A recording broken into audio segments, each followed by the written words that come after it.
Hi dears, അസ്സലാമു അലൈക്കും, welcome back. ഇനി ഈ സീറ്റ് ചെയ്തെടുക്കാൻ പറ്റുന്ന പഴം വെച്ചിട്ടുള്ള കിടിലൻ ഒരു സ്നാക്സ് റെസിപ്പിയാണ്. വീഡിയോ സ്കിപ്പ് ചെയ്യാതെ കാണാം. ഇതിനായിട്ട് ഞാൻ ആദ്യം തന്നെ ഒരു മിക്സിന്റെ ജാറിലോട്ട് 1 കപ്പ് അളവിൽ മൈദയാണ് എടുക്കുന്നത്.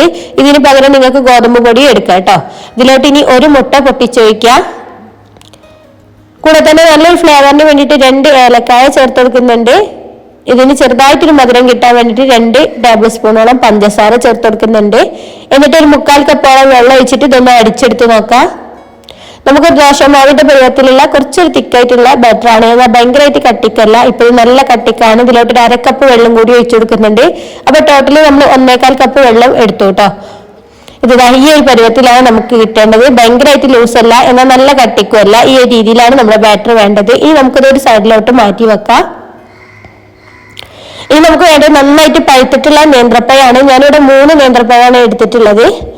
അപ്പൊ ആ പഴം നമുക്ക് ഇതേപോലെ സ്ലൈസ് ചെയ്യുകയാണ് വേണ്ടത്. നല്ല നേരിയതായിട്ട് നിങ്ങൾക്ക് എത്രത്തോളം കനം കുറച്ച് കട്ട് ചെയ്യാൻ പറ്റുന്നുണ്ടോ അത്രത്തോളം കനം കുറച്ച് കട്ട് ചെയ്തെടുക്കുക. ഇതേപോലെ നീളത്തിലാണ് കേട്ടോ കട്ട് ചെയ്തെടുക്കുന്നത്.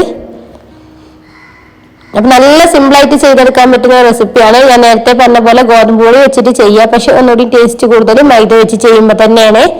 അപ്പൊ അത് ഓരോ പഴവും ഞാൻ ഇതേപോലെ നൈസായിട്ടൊന്ന് കട്ട് ചെയ്തെടുക്കുന്നുണ്ട്.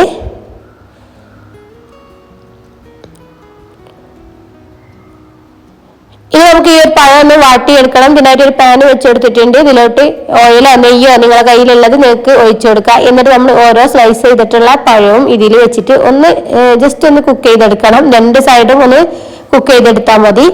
നമുക്ക് ഹൈ ഫ്ലെയിമിൽ തന്നെ വെച്ചിട്ട് ചെയ്ത് കൊടുക്കാം കേട്ടോ. കാരണം നന്നായിട്ട് പഴുത്ത പഴമാണല്ലോ, ഒരുപാട് സമയം കുക്ക് ചെയ്യേണ്ട ആവശ്യമില്ല. ജസ്റ്റ് ഇതേപോലെ 2 സൈഡും ഒന്ന് കളർ ചേഞ്ച് ആക്കി എടുത്താൽ മാത്രം മതി. അപ്പൊ ഒരു സൈഡ് ചെറുതായിട്ടൊന്ന് കളർ ചേഞ്ച് ആകുമ്പോൾ നമുക്ക് തിരിച്ചിട്ട് കൊടുക്കാം. ഇപ്പൊ ഈ ഒരു ബാച്ച് ആയിട്ടുണ്ട്. നമുക്ക് ഈ ഒരു പാനിൽ നിന്നും എടുത്തു മാറ്റാം. ഇതേപോലെ തന്നെ നമ്മൾ കട്ട് ചെയ്ത് വെച്ചിട്ടുള്ള മൊത്തം പഴവും ചെയ്തെടുക്കാം. ഈ ഒരു സ്നാക്കിന് ഭയങ്കര ഉണ്ടാക്കിയെടുക്കാൻ വളരെ എളുപ്പമാണ്, എന്നാൽ കഴിക്കാൻ സൂപ്പർ ടേസ്റ്റുമാണ് കേട്ടോ. അപ്പൊ ബാക്കിയുള്ള പഴമൊക്കെ ഇതേപോലെ തന്നെ ഒന്ന് ഫ്രൈ ചെയ്ത് മാറ്റി വെക്കുന്നുണ്ട്. ഇപ്പൊ മൊത്തം ഞാൻ ഇതേപോലെ ഫ്രൈ ചെയ്തെടുത്തിട്ടുണ്ട്. ഇനി നമുക്ക് ഇതേ പാനിലോട്ട് തന്നെ 1 ടേബിൾ സ്പൂണോളം നെയ്യ് ഒഴിച്ചു കൊടുക്കാം. എന്നിട്ട് നിങ്ങളുടെ കയ്യിലുള്ള നട്ട്സ് ഒക്കെ നിങ്ങൾക്ക് ചേർത്ത് കൊടുക്കാം. ഞാനിപ്പോ കുറച്ച് കാഷ്യൂനട്ടും അതുപോലെ തന്നെ കിസ്മിസും ചേർത്ത് കൊടുക്കുന്നുണ്ട്. അതൊക്കെ ഓരോരുത്തരുടെ ഇഷ്ടത്തിനനുസരിച്ച് കൂട്ടുകയും കുറയ്ക്കുകയും ചെയ്യാം കേട്ടോ. എന്നിട്ട് ഇതൊന്ന് റോസ്റ്റ് ആയിട്ട് വരുമ്പോൾ നമ്മൾ ഇതിലോട്ട് തേങ്ങയാണ് ചേർത്ത് കൊടുക്കുന്നത്. 1 കപ്പോളം വരുന്ന തേങ്ങ ചേർത്തെടുത്തിട്ടുണ്ട്. നല്ല ഫ്രഷ് ആയിട്ടുള്ള തേങ്ങ തന്നെ എടുക്കാൻ ശ്രദ്ധിക്കുക. അപ്പോഴാണ് നല്ല ടേസ്റ്റ് ഉണ്ടാവുക കേട്ടോ. ഇതിന്റെ കൂടെ തന്നെ മധുരത്തിനായിട്ട് 2-3 ടേബിൾ സ്പൂൺ പഞ്ചസാരയും കൂടിയും ചേർത്തെടുക്കാം. ഇതിലോട്ട് നമുക്ക് ഏലക്കാപ്പൊടി ചേർത്തെടുക്കാം കേട്ടോ. നല്ലൊരു ഫ്ലേവറിന് വേണ്ടിയിട്ട് കുറച്ച് ഏലക്കാപ്പൊടിയും ചേർത്തെടുക്കുക. എന്നിട്ട് നന്നായിട്ടൊന്ന് മിക്സ് ചെയ്ത് കൊടുക്കുക. ഈ ഒരു പഞ്ചസാര ഒക്കെ മെൽറ്റ് ആകുന്നത് വരെ ഒന്ന് മിക്സ് ചെയ്ത് കൊടുക്കുക കേട്ടോ.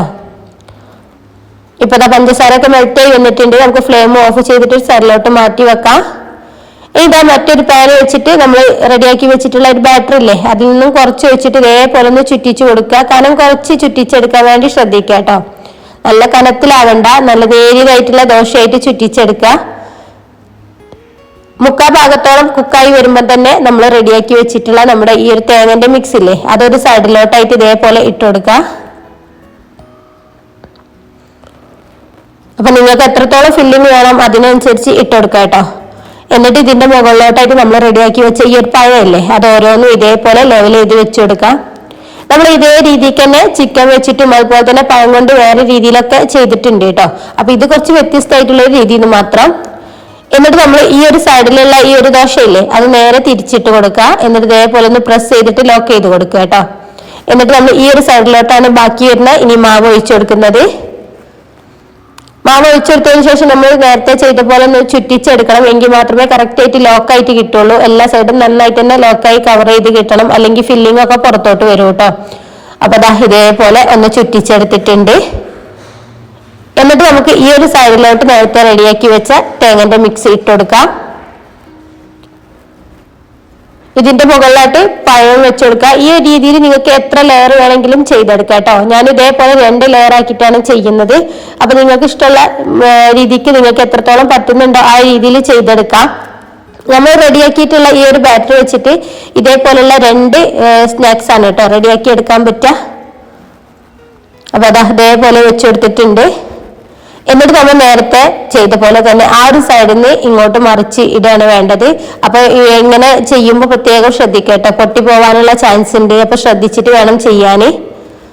എന്നിട്ട് നമ്മൾ ഇതേപോലെ തന്നെ നേരത്തെ ചെയ്ത പോലെ എല്ലാ സൈഡിലേക്കും കുറച്ചും കൂടി മാവാക്കി കൊടുത്തിട്ട് ഒന്ന് ലോക്ക് ചെയ്ത് കൊടുക്കുക കേട്ടോ. എല്ലാ സൈഡും ഒന്ന് ലോക്ക് ചെയ്ത് കൊടുക്കുക. അപ്പൊ ഈ ഒരു രീതിയിൽ നമുക്ക് ഇഫ്താറിനൊക്കെ റെഡിയാക്കി എടുക്കാൻ പറ്റുന്ന ഒരു സ്നാക്സ് മുമ്പ് ചെയ്തിട്ടുണ്ടായിരുന്നു. ചിക്കനൊക്കെ വെച്ചിട്ട് നല്ല ടേസ്റ്റ് ആണ് കേട്ടോ. അതുപോലെ തന്നെ ഈ ഒരു പഴം വെച്ചിട്ടുള്ളത് നല്ല ടേസ്റ്റ് തന്നെയാണ്, മുമ്പ് ചെയ്തിട്ടുണ്ട് വേറൊരു രീതിക്ക്. അപ്പൊ ലിങ്ക് ഒക്കെ വേണമെങ്കിൽ ഡിസ്ക്രിപ്ഷൻ ബോക്സിൽ കൊടുക്കാം കേട്ടോ. അപ്പൊ ഇതേപോലെ കുറച്ച് ബാറ്റർ ആക്കിയതിനു ശേഷം ഒന്ന് ലോക്ക് ചെയ്ത് കൊടുത്താൽ മതി. എന്നാൽ നല്ല അടിപൊളിയായിട്ട് നിന്നോളൂ. ഇവിടെ നമ്മൾ എടുക്കുന്ന സമയത്ത് ഫില്ലിംഗ് ഒന്നും പുറത്തോട്ട് പോവാതെ നന്നായിട്ട് ലോക്കായിട്ട് നിന്നോളൂ. ഇപ്പൊ പഴത്തിനൊക്കെ അത്യാവശ്യം നല്ല റേറ്റ് കുറവാണ്. ഈ ഒരു സമയത്തൊക്കെ മാക്സിമം പഴം വെച്ചിട്ടുള്ള റെസിപ്പീസ് ഒക്കെ ട്രൈ ചെയ്ത് നോക്കുക. അതുപോലെ തന്നെ മക്കളൊക്കെ സ്കൂൾ വിട്ട് എക്സാം ഒക്കെ കഴിഞ്ഞ് വരുന്ന സമയത്തേക്ക് പെട്ടെന്ന് ചെയ്തെടുക്കാൻ പറ്റുന്ന റെസിപ്പിയും കൂടിയാണ് കേട്ടോ.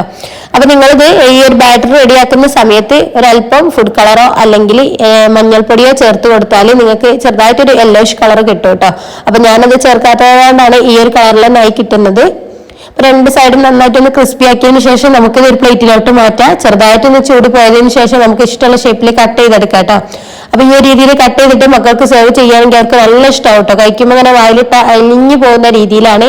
കാരണം നമ്മൾ നല്ല നൈസ് ആയിട്ടാണല്ലോ നമ്മുടെ ഈ പത്തിരിയൊക്കെ ചുട്ടെടുത്തിട്ടുള്ളത്. അതുകൊണ്ട് ഭയങ്കര ടേസ്റ്റ് ആണ് കേട്ടോ കഴിക്കാനായിട്ട്. നിങ്ങൾക്ക് വീഡിയോ ഇഷ്ടമായിട്ടുണ്ടെങ്കിൽ ഉറപ്പായിട്ട് ലൈക്ക് ചെയ്യണേ. അതുപോലെ തന്നെ നിങ്ങളുടെ അഭിപ്രായങ്ങൾ കമന്റിൽ അറിയിക്കണം. ചാനൽ ആദ്യമായിട്ട് കാണുന്ന കൂട്ടുകാരാണെങ്കിൽ പ്ലീസ് ഒന്ന് സബ്സ്ക്രൈബ് ചെയ്ത് സപ്പോർട്ട് ചെയ്യുക. ഇൻഷാല്ലാ നല്ല നല്ല വീഡിയോസുകളൊക്കെ ആയിട്ട് വീണ്ടും വരാം. അതുവരേക്കും താങ്ക് യു ഫോർ വാച്ചിങ്.